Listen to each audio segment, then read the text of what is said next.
Hello friends, welcome to Dr. Anjali's health channel Ayurveda the base of life. Allergic rhinitis यानी allergy के कारण होने वाला जुकाम।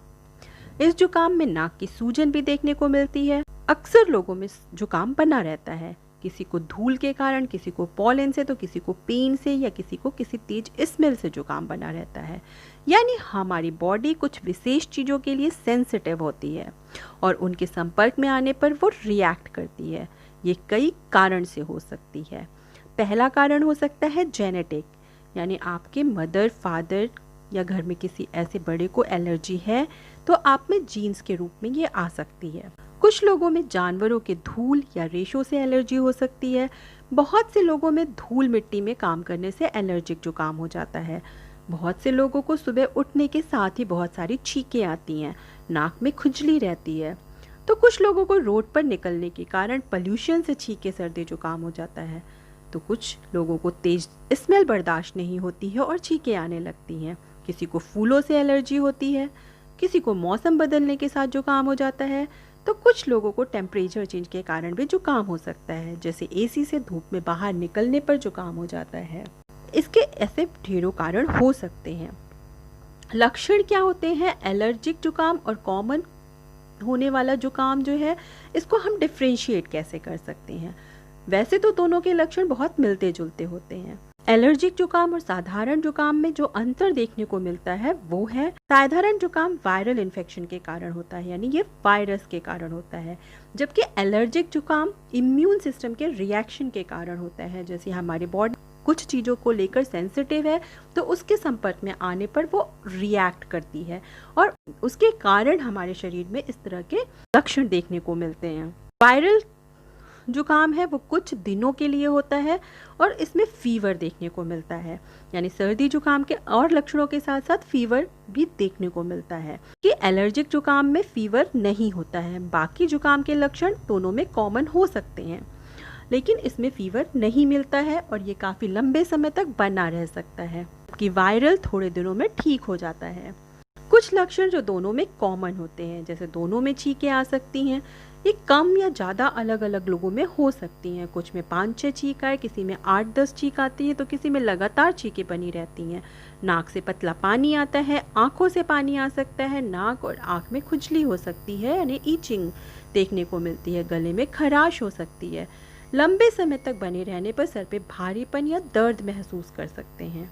नाक के अंदर की त्वचा में सूजन हो सकती है जो गांठ से बन जाती है, इसे नेजल पॉलिप कहा जाता है। कई बार ये इतने बड़े हो जाते हैं कि सांस लेने में तकलीफ हो सकती है। नाक की हड्डियों के आसपास खाली जगह, जिसे साइनस कहते हैं, इसमें इन्फेक्शन के कारण भी सर में भारीपन और दर्द हो जाता है। लंबे समय तक रहने पर सांस लेने में तकलीफ देखने को मिलती है। इससे बचा कैसे जा सकता है?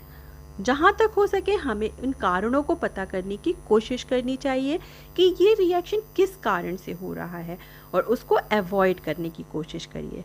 अगर आपको धूल के कारण ऐसी चीज़ें हैं तो घर के पर्दे, चादर, कालीन, खिलौने, चीज़ों को साफ सुथरा रखिए। धूम्रपान करने वालों से दूर रहिए। एलोपैथिक में बहुत सी एंटीहिस्टामिन दवाएं दी जाती हैं, नेजल स्प्रे का प्रयोग किया जाता है, पर लंबे समय तक इस्तेमाल करने से साइड इफेक्ट देते हैं और अगर इनका प्रयोग करना बंद कर दिया जाए तो एलर्जी की समस्या फिर से देखने को मिलती है।